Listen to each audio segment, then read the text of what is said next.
It's your piano teacher, Tim here, and today I'm going to show you 5 easy yet beautiful piano pieces to learn. The first piece is the Nocturne in E flat major by Chopin. And you might be saying, whoa, that one's hard, right? Well, luckily for you, there are a lot of easier versions out there, and I have one just for you that I put in the description that's easy yet retains the beautiful melodies that Chopin is known for, and this one will still impress a lot of people. It's one highly recognizable.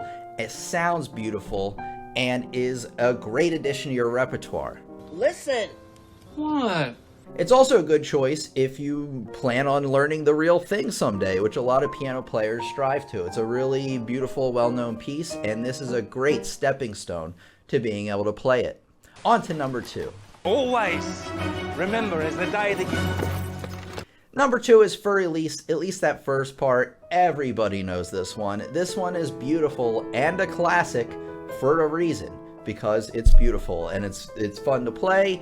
A lot of people will recognize it, so make sure you learn this one. This one's a good for beginners within their first few weeks, first few months of playing, because it's in the key of A minor, so it doesn't have any sharps or flats, at least in the key signature, but there are some accidentals throughout. But I find that a lot of students within their first few months of playing can tackle this one, so I wanted to add it to the list. Let's get on to number 3.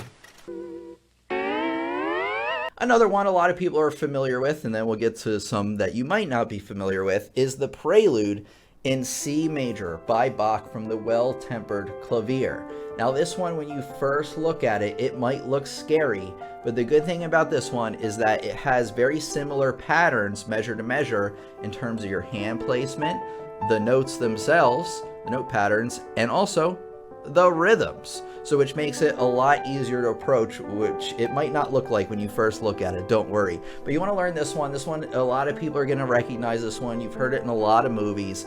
It's fun, but it's also beautiful and easy. That's the title today. All right, let's get on to the next one. Go on. Okay, it's time for the power tip.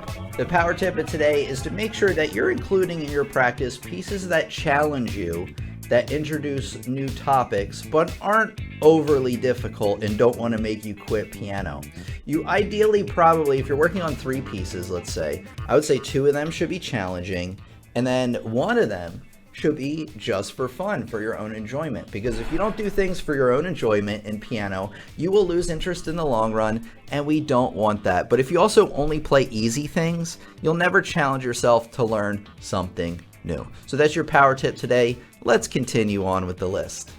This is another one that has some harder versions out there, but there's a lot of easier versions too, and I have a link for you in the description once we're done this lesson, and that link is to Morning by Grieg. This is another one that is a really beautiful piece, fun to play in the morning or the springtime. Everybody is going to recognize this one just like the other ones. It's beautiful, it's easy, and it's also fun to play. I recommend finding it in a key signature with relatively few sharps or flats. That makes it more approachable for beginners. But even the note patterns themselves, the melody, pretty easy. A lot of people can tackle. A great addition to your repertoire. Let's get on to number 5, which is kind of like the Joker card of the whole thing.